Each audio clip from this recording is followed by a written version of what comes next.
Good afternoon and welcome to the Faculty Forum Online, where alumni can learn from MIT faculty about their research and ask questions via an interactive chat. I'm Judy Cole, the Executive Vice President and CEO of the Alumni Association, and I will serve as the moderator.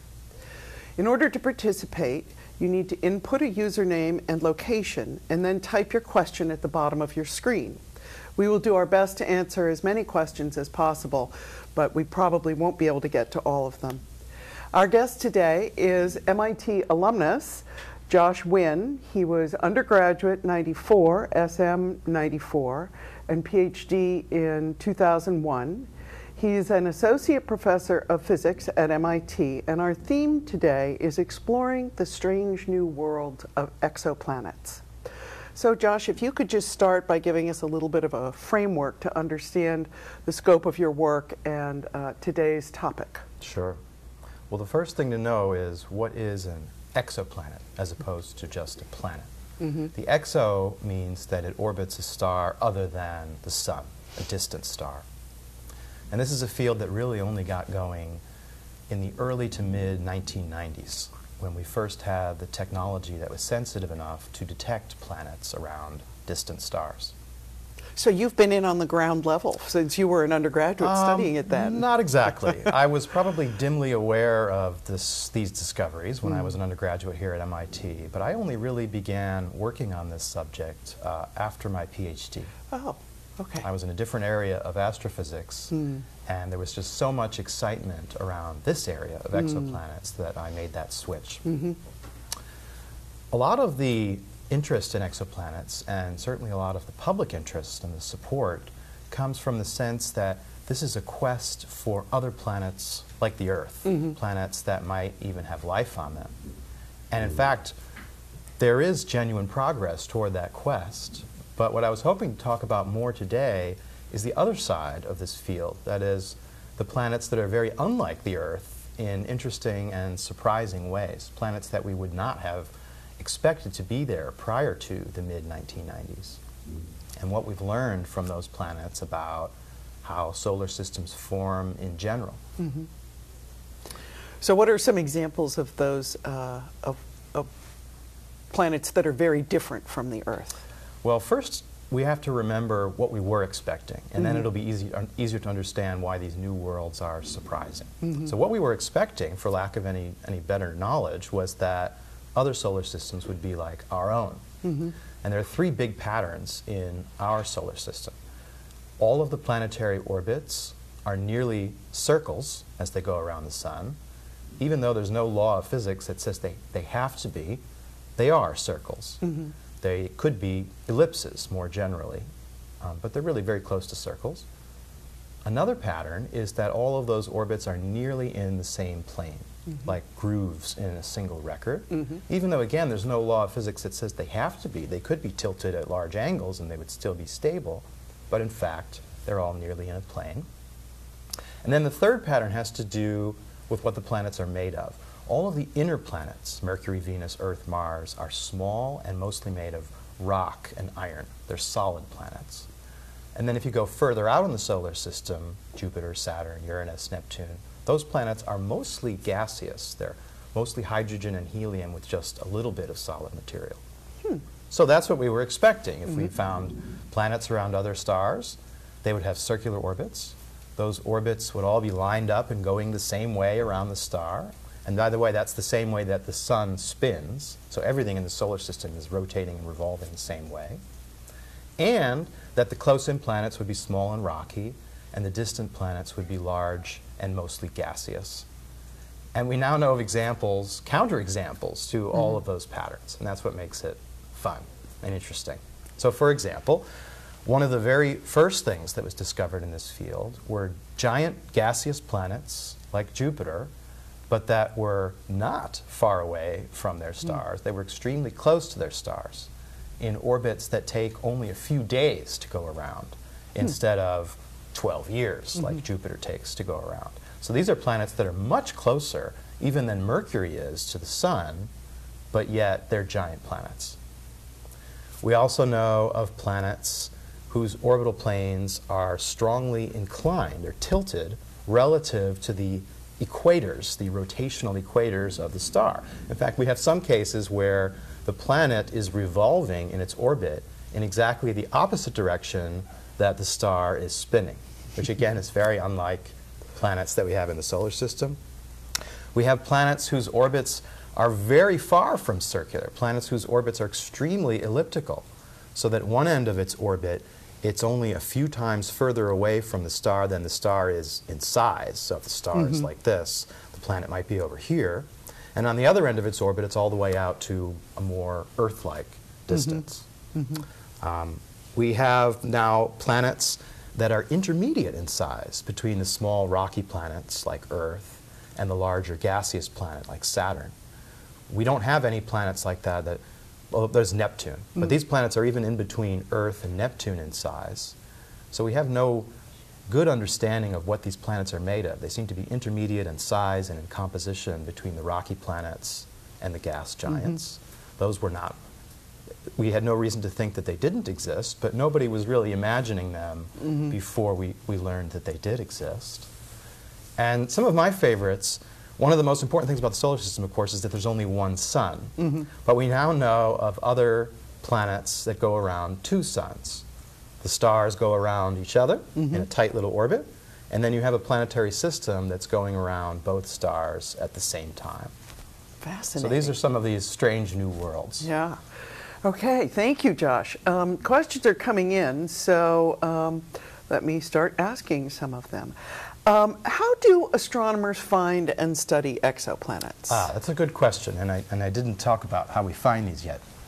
The most straightforward way you could think of would be to take a really good picture of one of these stars with one of our best telescopes and just look for the little dots going around the star.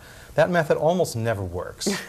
And that's just because the planets are kind of faint, and much worse than that, they're right next to a much, much brighter object, which is, of course, the star. Right. So the contrast between the star and the planets can be 1 billion or more, and we just are only barely at the point where we have the technology to make images sharp enough so that we can isolate the light from the star and search the surrounding area for planets. So that is a frontier area, but that is not where most of our knowledge has come from. Instead, we make use of less direct techniques that rely on tracking some property of the star very carefully and then inferring that there must be planets going around it. One way is the Doppler technique. We rely on the Doppler shift, the fact that when we say that a planet is going around a star, what we really mean is that both the planet and the star are orbiting the center of mass of the system. And the center of mass is naturally very close to the center of the star because it's so much bigger, but nevertheless it is a little bit removed from the center of the star. So what that means is that the star is actually wobbling a little bit around the center of mass, just as the planet is going around it on the same time scale. And we can sense that. We can track the spectrum of the star very precisely and notice that there is a Doppler shift in the position of all of the spectral lines of the star. The spectral absorption lines move back and forth as the star moves back and forth. So that technique provided much of our earliest knowledge of exoplanets from the mid-1990s, when it became possible to measure Doppler shifts with a precision of a part in 1 billion, or even better now. The other way is to look for those special cases where not only is there a planet going around a star, but the orbit of the planet is lined up just right so that it carries the planet right in front of the star as we see it from the Earth. And that produces a teeny tiny eclipse called a transit as the planet moves from one side of the disk of the star to the other. And we can sense that if we can track the brightness of the star very precisely and notice that for, say, a few hours out of a few weeks, it gets fainter by a tiny amount because of the shadow of the planet. And that tells us that there's a planet there, and it tells us the size of the planet from the amount of light that it blocks. So it's those two techniques, the Doppler technique and the transit technique, that have provided almost all of the knowledge that we have about exoplanets. Fascinating. So I'm going to move on to the questions from our viewers so that we can get as many of them in as possible. Jurgana from the Netherlands asks, What are the parameters that decide what type of planet it is and whether it's an Earth-like planet? And how do planetary scientists classify this knowledge? Good questions. Suppose we have a planet that was detected through its transits, so that we have its eclipses. The things that we get to measure are the orbital period of the planet, because that's the time in between these eclipses, the time between consecutive eclipses. And we also get to measure the size of the planet from the amount of light that gets blocked. So those are the first two things that we have and that serve as the basis for classifying planets. If, in addition, we have this Doppler shift, that tells us the mass of the planet. The more mass of the planet, the more it's going to pull around the star. So now we have its orbital period, and there's a strict relationship between the orbital period and the distance from the star. The further out it is from the star, the longer the orbital period will be. So we know its distance from the star, we know its physical size, its diameter, from the amount of light it blocks, and we know the mass of the planet from the velocity that it's pulling around the star with. So that means we can say whether it's a close-in planet, we can make a guess about the temperature of the planet based on how far away it is from the star. We can give a guess or an estimate for the density of the planet, since we have its mass and its size. And if the density comes out to be low, say 1 or 2 grams per cubic centimeter, that will tell us it's probably gaseous. Hydrogen, helium have those densities. If it comes out to be 5 or 6 grams per cubic centimeter, that's more like the Earth. That's a rocky planet. So we can characterize the planets by surface temperature, hot, cold, and by probable composition, rocky versus gaseous. What was the second question? I know there was a second part. And how do planetary scientists classify this knowledge? Mostly in the terms I just described. We would like to know whether we're dealing with a rocky planet, a gaseous planet, or one of these intermediate planets that has a density of, say, 3 grams per cubic centimeter. We don't really know which category it belongs to, or even if it makes sense to be so strict with our categories. And we would like to know something about where it is, what its temperature is, whether it might have an atmosphere or whether it's too hot for that, those sorts of things. So Nicole in Fall River asks, you and your team recently identified exoplanet Kepler-78b. Ah, yes. Walk us through the discovery. Okay, it's Kepler-78b. The first thing to know is, what is that name? The name Kepler refers to the Kepler Space Telescope, which is a NASA mission that used an optical telescope to monitor about 200,000 stars continuously for about 4.5 years. Wow. So for 4.5 years, every 30 minutes more or less, it recorded the brightness of each of 200,000 stars as precisely as possible. And it did so in order to find these transits, to find these eclipses. And the 78th such transiting planet that was confirmed and published was Kepler-78b. The B means that it's, the A would be the star. B refers to the first planet that has been discovered around the star. C, D, and E, if they exist, would be the other planets found around that star. So that's what Kepler-78b was. The way it was discovered was really a collaboration in my group between Professor Emeritus Saul Rappaport and my graduate student Roberto Sanchez Ojeda. And they had the idea of searching for planets within the Kepler database in a new way. The Kepler team itself, of course, has their own very fantastic and sophisticated way for searching for planets among these data. But Professor Rappaport had a different idea, which is just to take the Fourier transform of all of the time series data. And that will mean something to some of you out there and not something to others of you. But it's, if you ask an electrical engineer, what's the first thing you do if you're given a long time series of brightness measurements, they would probably say, well, let's look at the Fourier transform. So it's a very simple approach. And it turns out to have worked, that just by looking at the Fourier transforms of all of these data, which is something different from what the official Kepler team did, they found a bunch of candidate planets. And what they were specifically looking for, what this Fourier transform technique is best at, is finding extremely short period planets. Planets that only take 12 hours to go around their star. Not months or years, but just hours. That's where this technique works best. And we were motivated just by the simple question of how close in can a planet be? I told you earlier that we know of giant planets that go around once every few days. Well, what about every few hours? Yeah. There is room there around the star for planets to exist, but do they actually exist there? That's what we were wondering. So Roberto executed this search. He found a whole bunch of objects that seemed to be planets, eclipsing planets, but that had orbital periods shorter than what anybody had known before.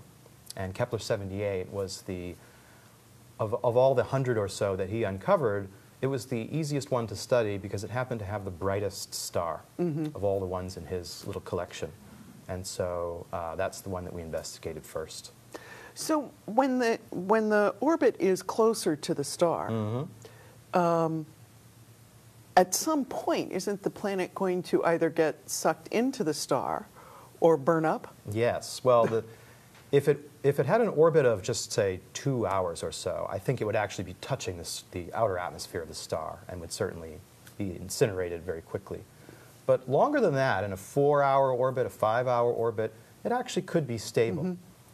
The greatest danger to a planet in such a short orbit, at least the most immediate danger, is probably the tides that the star exerts, the tidal force between the star and the planet. The same force that the moon exerts on the Earth causes the ocean tides. A star will also produce extremely powerful tides on a planet if it's that close. And whether or not a planet gets destroyed depends on its density. A denser planet will be able to withstand a stronger tide. And so what is interesting about some of these planets that Roberto and Saul Rappaport have been finding is that they're so close to the star that just the mere fact that they exist tells us they have to be pretty dense. So there's another planet that we've been investigating. It's called KOI 1843.03 for reasons I won't get into at the moment. Love these romantic names. That one has an orbit of only 4.2 hours, so even shorter than Kepler-78, which I believe was more like 8 hours. That planet is so close to its star that we know that it must be mostly made of iron, which is denser than rock. And the reason we know that is because if it weren't, if it were a rocky planet with a density similar to the Earth, the tides would have destroyed it by now. If they don't have oceans, how do they have tides? Or well, do they have oceans? They almost certainly do not have oceans. It's just too hot. Yeah. Even things that we consider to be solid, like rock and metals, would exist as liquids on the surface of these planets just because it's thousands of degrees.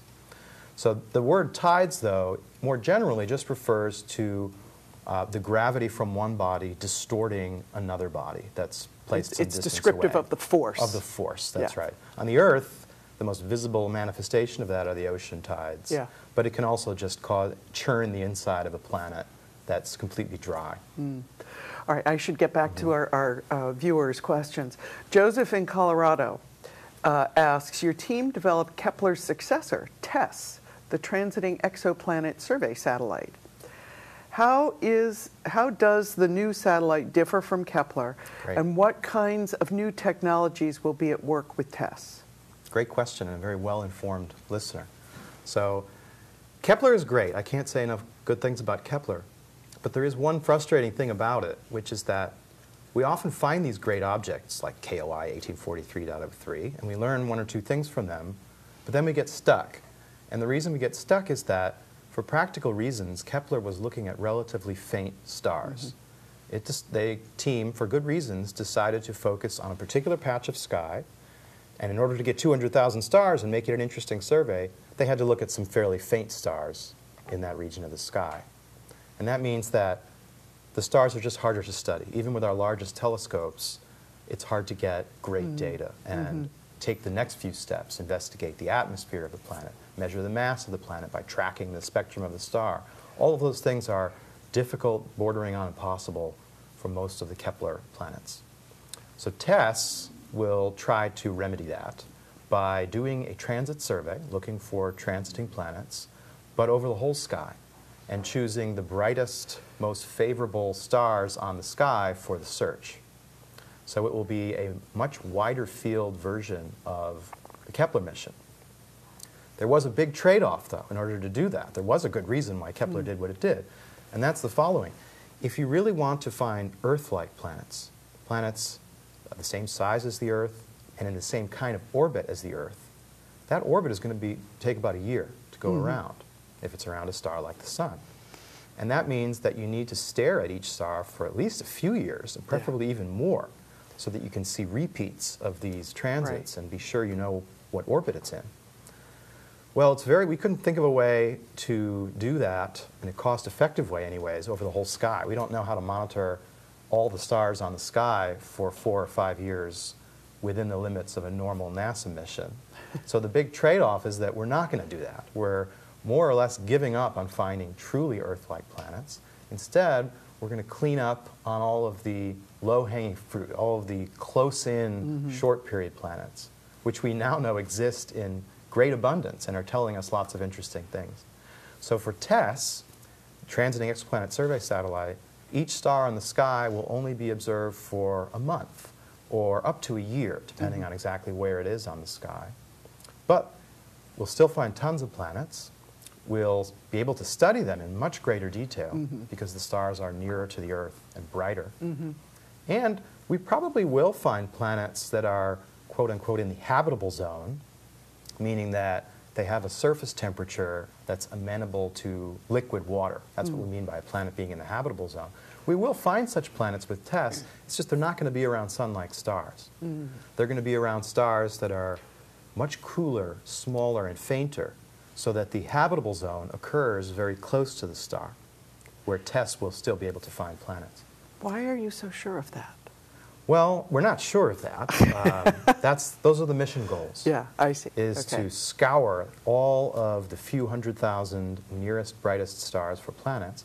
But Kepler has provided us with wonderful information about what to expect. Yeah. As long as we're willing to assume that the stars Kepler looked at in that particular area of the sky are representative of stars and planets in general, we can calculate pretty exactly what TESS will find in our local neighborhood instead of around those distant stars. Right. The listener also asked about new technologies for TESS. In a way, it's good news. In a way, it's kind of disappointing that there are really no new technologies with TESS. TESS is a kind of embarrassingly simple mission. We want to take some wide-field camera lenses, 4 of them, put CCD cameras behind them, hook it up to a computer that can keep track of all the images and track the brightnesses of all the stars in those images, and launch that into space. There's nothing especially exotic or new about it. It just all needs to be done correctly. So that's disappointing to the engineering types, but very reassuring to us who just want to get the job done. Well, and I would say getting something to perform exactly as it's supposed to consistently over time out in space is probably not quite as easy as it sounds, or not as simple as it sounds. That's right. Yeah. There were some ideas at the beginning of the competition that eventually led to this mission to do it all in the infrared, which would have certain scientific advantages. But the detectors at those infrared wavelengths and the optics are much more complicated and much more expensive. And so in the end, we went with the tried and true, regular old optical cameras. So Sam in Vancouver asks, with Kepler no longer able to pursue its original mission, how many of the unconfirmed Kepler candidates can be analyzed and confirmed using other techniques? And how long till we can make a sound statistical hypothesis about the distribution of extrasolar planets? Yes, so Kepler, the mission has ended because one of the reaction wheels with which the Kepler satellite is able to point itself accurately has failed. So the satellite is no longer, or spacecraft is no longer taking data.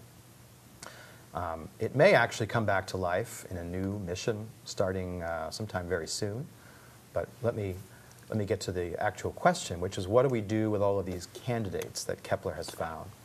And the reason we call them candidates is because what Kepler really does is it tells us which stars have these periodic dimming events that seem to be from the transits of orbiting planets. But that's not the only thing that could be producing these dimming events. The most common type of imposter, or false positive, is when you have 2 stars going around each other. And usually, if they eclipse each other, they produce very large eclipses because the stars are comparable in size, So the light might go down by 30%, not by 0.1% like it would for a planet. But if those two eclipsing stars are themselves part of a system of 3 stars, which is not that uncommon, then the light, the constant light from that third star, if it's brighter, will cause what should be a very deep eclipse to look like a little tiny planetary eclipse. And there are other ways that 3 stars can combine. They don't have to be in the same system. Maybe the eclipsing stars are in the foreground, and then there's this really bright star. Well, I guess it would be the other way around. There's a really bright star in the foreground, and then a pair of eclipsing stars in the background. But Kepler sees them all as one point of light, and so we get fooled. There's a lot of cases like that with Kepler, and so we have to be careful. And so we're left, what Kepler has left us with is a list of 3,000 or 4,000 of these candidate transiting systems, and we're not sure which ones are actually planets and which ones are not. Which ones are and which ones are not. It will probably take, it's a game of very diminishing returns to try and go one by one through those objects and figure out what's going on. You start with the brightest stars, and you work your way towards the fainter stars. Because what you want to do is get spectra of these stars, see what kind of star it is, see if you can tell whether there's a pair of stars hiding in there or whether it's just a single star with a planet. That's a very gradual process. It's probably going to take 3 or 4 years, and that will result in the confirmation of some hundreds of systems before people just kind of lose interest in pursuing the more and more difficult cases. But by that time, we will also have a very good understanding of the statistics of what is the actual likelihood that a system that Kepler found is a planet as opposed to one of these imposters. Right now, we already know it's of order 10% or less in general, and we'll probably get an even more sophisticated understanding of that with time. So approximately how many exoplanets have we identified? Well, I just said that the Kepler satellite has identified several thousand planets, of which some 5 to 10% are probably not really planets, and we don't know which ones.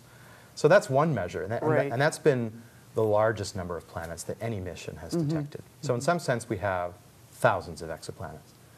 But they're not all confirmed. They're not all confirmed, but they're pretty good. Okay.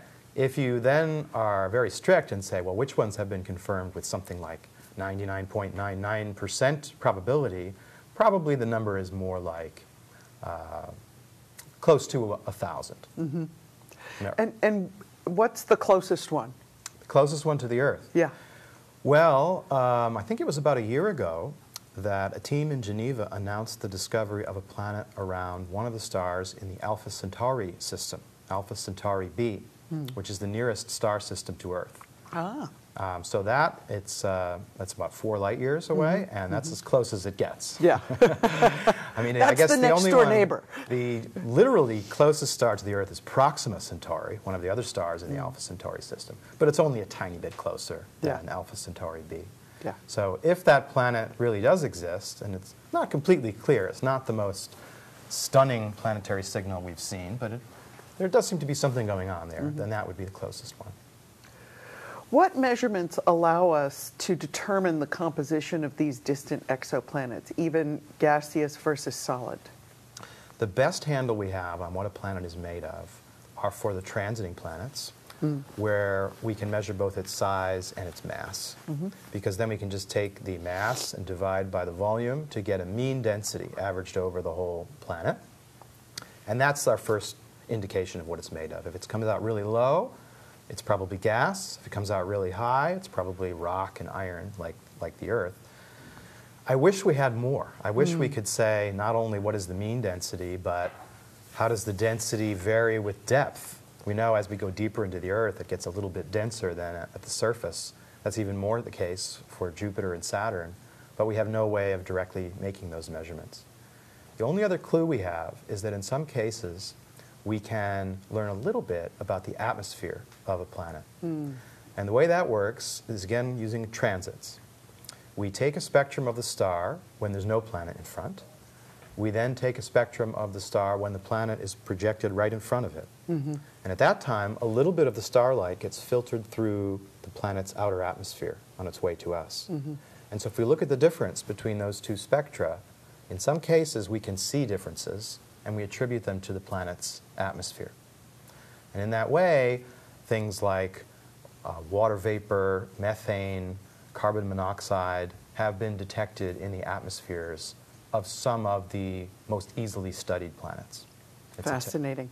I think we could go on for hours, but unfortunately we are out of time. So on behalf of the MIT Alumni Association, I want to thank you, Josh, for your insights today. And thank you to our viewing audience for joining us for this Faculty Forum Online. We encourage you to continue discussing these issues on our blog, Slice of MIT, by following the link that will appear on your screen. You can also view an archive of past Faculty Forum Onlines by visiting the Learn section of the Alumni Association website. Please join us in March for the next session of the Faculty Forum Online. Thank you again.